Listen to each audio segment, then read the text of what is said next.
Nedelja djeteta bila je povod da se u sklopu nastavnih aktivnosti u osnovnoj školi Jovan Cvijić organizuju kreativne radionice koje se u ovoj obrazovnoj ustanovi redovno održavaju tokom cijele školske godine. Ovdje smo u školi napravili veliku tu akciju za Nedelju djeteta.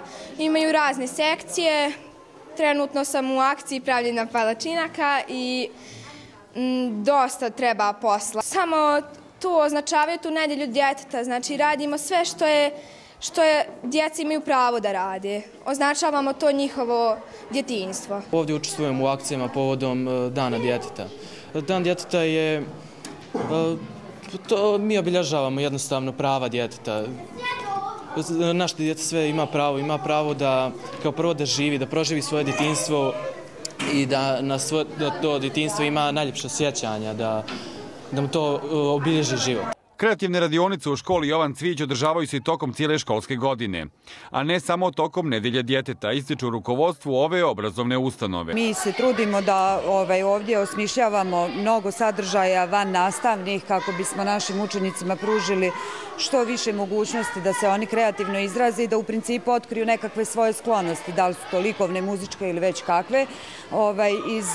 Iz praktičnih razloga, prije svega, naša škola je udaljena od grada, tako da sva djeca nisu u mogućnosti da pohađaju sadržaje koji se nude recimo u gradu, te se trudimo da to sve što možemo svojim vlastitim snagama organizujemo ovdje u školi.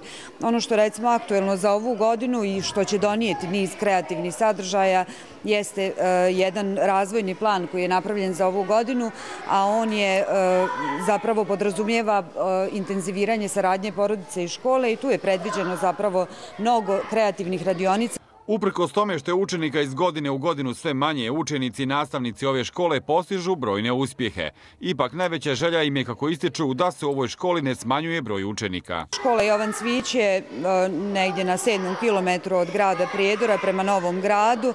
Posebna je po tome što spada u red možda najmanjih škola na području grada Prijedora, a obuhvata vrlo razuđeno područje. Mi imamo ovdje u okviru škole, znači pripada nam nekih 7 sela koje su vrlo slabo naseljena. Imamo naravno problem sa malim brojem učenika, 170 učenika je u ovoj školskoj godini ukupno. Imamo matični objekat, 4 područne škole. Nastavu u školi u Brezičanima nadomak Prijedora pohađaju učenici iz 7 sela. Uprkos tome što je mnogima škola udaljena više i od 10 kilometara, to ovim vrijednim učenicima ne smeta da bi postizali brojne uspjehe kako u nastavnim, tako i u van nastavnim aktivnostima.